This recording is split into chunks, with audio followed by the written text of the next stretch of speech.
Love watching you dance, Paul. No.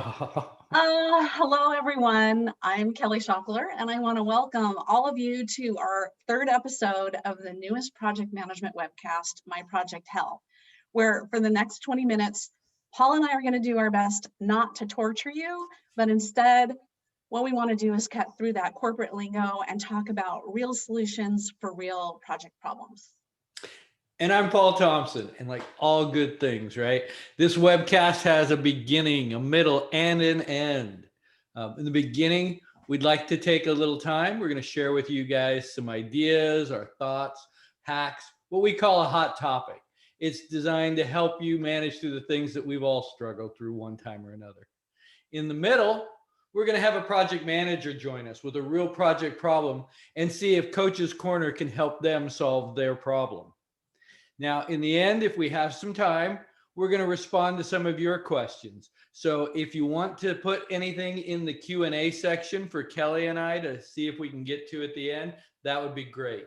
But remember, also, this is your conversation. So join in, and in the chat session, please add your thoughts and ideas as we go. Where are we beginning today? Well, Paul, you know how as project managers, we're constantly having to present information every time we turn around. You know, whether it's one-to-one with our project sponsor, sharing the latest project hell updates with our steering or advisory groups, or maybe we're socializing the impacts our project had on the organization with different types of stakeholders. All of this means we've got to understand in each situation, what does our audience care about? So today, in case I forgot to tell you, we're going to take a few minutes to talk about how knowing your audience is imperative to delivering information successfully. So I know you woke up a little grumpy today, but do you have any insights or stories you want to share? So I have two. I'm going to share one here right now. We'll maybe get the other one in. So one comes from a recent situation, right? Because knowing your audience can mean a lot of things. But an experience that I watched firsthand was one of our project sponsors. At our governance board meeting, it found out for the first time that the information in the CMDB was not accurate. It wasn't being kept up. And he just blew his lid. Put out a few expletives and, Wait, what's the CMDB? Oh, sorry. So that's where for like your servers, you keep track of the server, the name, the identification, right? And that way that you know where everything is. Sorry. That's all I needed, just a little context. Yeah, just sorry. But if the information goes stale or is not in use, it's a big problem. Well, he blew up and he didn't really pay attention that the owner of that department that manages it was on the phone. And yeah. And so, immediately got, emails coming at him because this was, his boss's boss kind of conversation. And it turned out really all he would have had to do is one, be aware of who was on the phone and who was attending his meeting, but then could have also phrased it, instead of being upset, phrased it more about how are we going to fix this? What caused us to get there, and how are we going to get back from having this problem? Because after he did have some conversations and quieted down everything, he found out that the team that manages it was working with people trying to get it updated, was doing a number of things, and certainly would appreciate his help to push senior management. So he could have built an ally out of this. Instead, pretty much built an individual who was not going to help him on the rest of the project. Would this be a lesson in keeping your inside thoughts and your voice contained inside when you have no idea what's going on? Keep your inside voice and ask first, right? We all put out opinions, right? We're often asked to put out our opinion in that. But what you want to do is you want to find out and sort of test the room if you're unfamiliar with it, with the folks there, to find out, is my opinion completely adverse to everybody else's in the room? Do I have to couch things? How do I have to present it, right? And in order to present it in a way that your audience will accept it, you have to know where they're starting at and who's involved. So it's sort of a find out who's there, how they think about things, and then present your information in a way that they can accept and take it into them. Yeah, really evaluating who am I presenting this to? And then am I delivering the right information? So one thing I like to do is I ask myself that question, so what? And what I mean by that is finding out what matters to them and not to me. So before I deliver a presentation of any kind, if I'm unsure about what's important to them, I ask. I find out what matters to them, their so what. So I think my advice on this hot topic is of knowing your audience is don't waste 1 minute guessing what they are expecting to hear. If you don't know, find out, because guessing only guarantees you're going to be presenting a presentation or information that no one's listening to or they're not engaged with. It seems like simple advice, but I think there's a lot of project managers who don't ask for whatever reason. You find that? And I love your thought, right? So what? If you can't answer that, how are you going to answer it for everybody else? Yeah, it's powerful to ask Yeah. that question. It seems callous sometimes, but it helps stimulate the thinking. So what? What does this mean? What's in it for me, right? Why do I care? Yeah. Make it important to everybody that you're talking to. I will reinforce my little story with one more very similar We get line. 2 stories from you today. If nothing else, I've got stories. Okay. So You do. this was a friend, a mentor of mine, actually, way back in the day, was working at a Navy base for a contract there. And they were running a large project, and he was having to report out, where things were and all this stuff. And he went into one of the deputies' offices and really started to be going down the path of, we've got this one person, they're terrible, they're not meeting any of their commitments. In fact, we try to give them work and they duck and they cover and they avoid it at all costs, and we want them off the project. Turned out it was the deputy's son-in-law. And again, by not knowing his audience or who he's talking about, he pretty much dug a hole that, took the rest of the 9 months in that project to just start getting out. Because the deputy was like, well, he's my son-in-law. And now your responsibility is to encourage him and make it so when you report out on everybody, he's at the top of your list doing well. So it's your job to now mentor and turn him into a success. A little penance for not paying attention to knowing your audience and asking, so what? Another deliverable. Yeah. All right. Feel good about that one? Yeah. What's next? I think it's our coach's corner, right? So yes, Diana was scheduled to be with us today. She got pulled out last minute. She did, however, pass her dilemma on to us.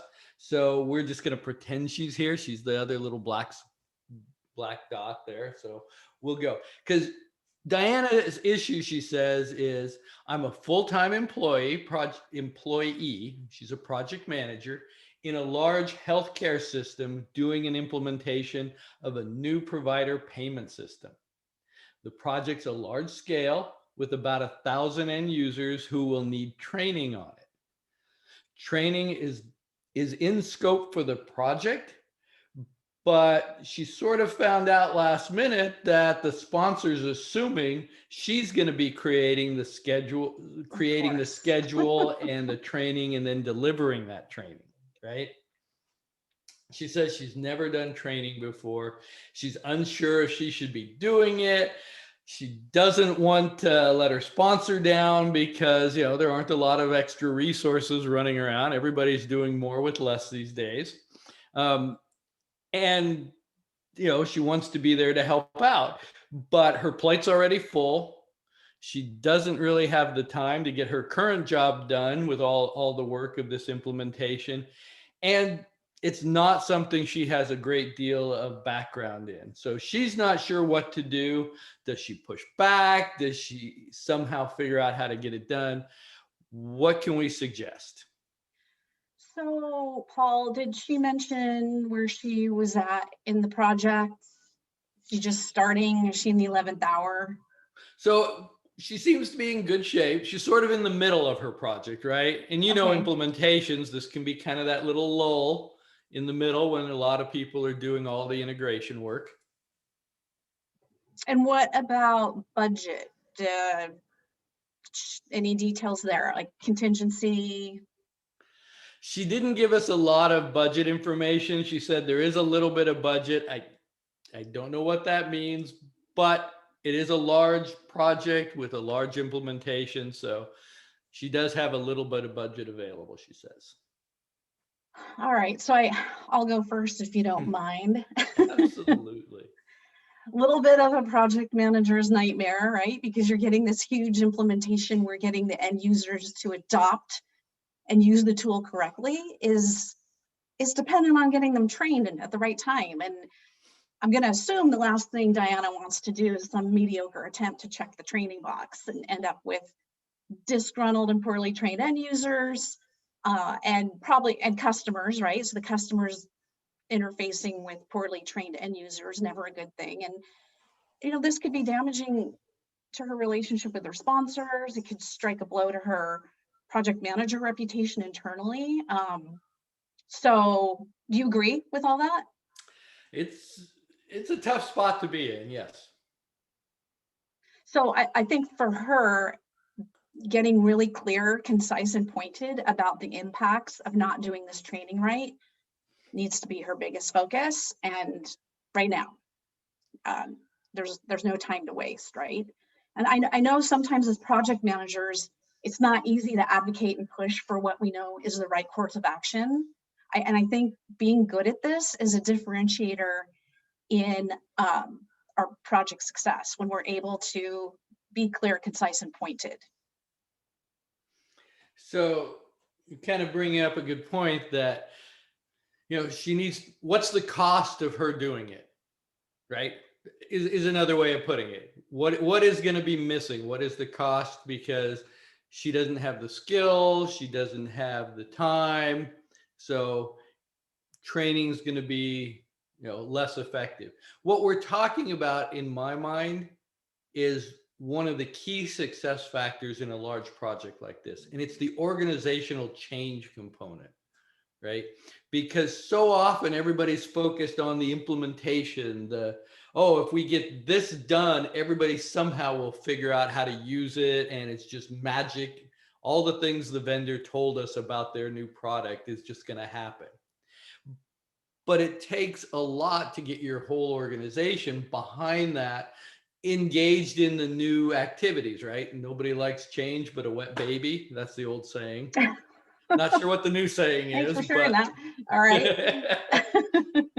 So the training component is a big part of that organizational change. Give everybody who's using it the information they need. So your sponsor's riding a whole lot on this being effective.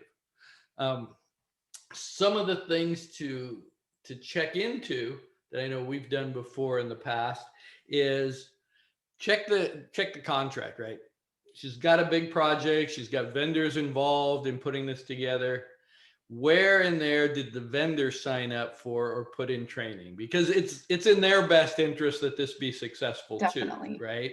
Mm-hmm. So there may be some opportunity there to either get free training, get at least the training materials or something along that, or negotiate with them a much lower price to ensure the success, which might fit into whatever the little available budget might mean, right? Yeah, and so this is great because this is an option for her to pursue. Mm-hmm. And I think I'm going to back up even a little bit more and say something I like to use. And Paul, I think in our conversations, you have something similar, that S-bar, right? Where there's mm-hmm. There's a situation, there's thrash on the horizon, the air of desperation despair starts to roll in. So SBAR means situation, background, assessment, recommendation, and it's used a lot in healthcare. And I think it translates well into most industries. So what you're doing with an SBAR is you're laying out in that clear, concise, pointed way is to tell the story about what the situation is, what the background is, and what the assessment is. As in, what is it going to look like when you have 1,000 people not getting trained? And how is that going to negatively affect and impact your users and customers? And then your recommendation, what course of action do you think is best? So sorry about that. When you create this for your sponsors and other key stakeholders involved, they immediately understand there's a problem, we need to take action. Yep.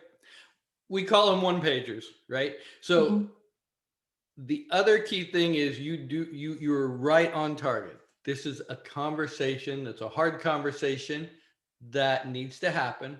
And whether you use an SBAR format, a one pager format, the idea is get very clear and concise on the situation, the business drivers, and what's at risk, and then provide options for the solution and what the pros and cons are of each, so that in your mind you can have this conversation. You've already written it down, you've got the paperwork, and so now when you run your paper route with your sponsors, you're able to have that conversation. And then after your paper route, you bring them all together at the next governance meeting, and they've already heard it, they know where they're going, they already agree with you, and it's not always a rubber stamp, but it's very much a quick conversation, not a lengthy debate where everybody wants you to go back and investigate the 700 other options that are around. Yeah, but so definitely some few options here, looking to the vendor for some training guidance, looking internally and digging deep there and seeing if there are some additional a team that might be able to do something. Maybe there's a third-party training company or someone who's well-versed in this app that provides third-party training. So I think there's a lot of options there that she could present, but I think we both are going to agree, Diana, do not agree to take this work on. If they want the project to be successful, they need to support you doing your PM thing. And I think you can find a way to get that training created and delivered by someone else. Yep, absolutely. Absolutely. And we have a minute or two. So the other thing is, you probably have seen this as much as I have, right? Where sometimes we do get sucked into doing these things because that's what we like to do, right? So are you saying we like the drama? Well, we might have come from a training background, or we might, and so we step up and start to do these things, and other things start to slide off our plate that should be getting done. So I think your advice for Diana to, accept that she's got a job and a role, and then training is a separate job and a role on her project. So good advice. All right. Well, so Diana, who's not here, but we hope that you get a chance to watch this on our YouTube channel. If you get a minute, we want you to drop us a line at myprojecthell@gmail.com. So you can tell us whether any of this advice made a difference to you. We're going to reach out to you too. So even though you couldn't be with us today, thank you for sending your question in to the Coaches Corner. And I want to remind those of you who are listening today that Paul and I are highly interested in how we can help you navigate out of your project hell. So send us a short recap of your situation or the question to that email, myprojecthell@gmail.com. Outstanding. Yeah. So we have time? It's 11:19, my friend. That's a quick one. Yeah. Quick one. Katie, got a quick one? Question. Well, let's see here. We have one. We'll make it quick. We'll let Paul answer it. Okay. This comes from Tim. My manager expects me to do my day job in addition to a big project that is taking over 80% of my time. How do I change that? Good one, Tim. Like that. Wow. That's not a quick one. 1 minute, Paul, 1 minute. That's a hard one, but it lines up well, right? Because this is very similar to Diana's problem. And a lot of it is being able to quantify what you're doing, what needs to be done, and what is going to fall off if you do one or the other, right? So it always comes down to having a hard conversation, because if this was easy, everybody would do it, right? Wouldn't be a But problem. prep yourself, understand, what you're doing, how long it's taking, write it out, put it in a spreadsheet, be able to talk to all of it, because your boss is going to be looking at you going, you got the weekend. I don't know what the problem is. It's about getting brave about pushing back. Yeah, it is. Having boundaries. It is. Absolutely. Yeah. So looks like it is time to wrap us up and get this episode of my project hell put to bed. I hope everybody on the show enjoyed it as much as Kelly and I did. As Kelly's mentioned here, you can catch our replays of My Project Hell episodes on our YouTube channel.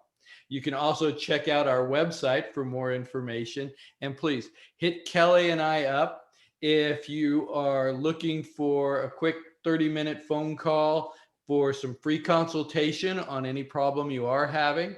And don't hesitate to drop us an email and sign up for Coach's Corner. Yeah, tell your friends, colleagues, peers, anybody about us. We encourage you to share My Project Hell and help us get people registered for the show. In the next session, which is in 2 weeks, we're going to be sharing about, Paul, the power of the awkward silence. Trust me, you don't want to miss this one. And we'll feature another daring project manager and their current Project Hell in our Coach's Corner. So take a few minutes to fill out the survey. That'll be at the end when we close out. It'll also be in your post-show email with the replay link. So we will see you next time. Thanks for coming today. All right, we'll see you all. Happy St. Patrick's Day is coming up next. There you go. In advance. Thanks, everyone.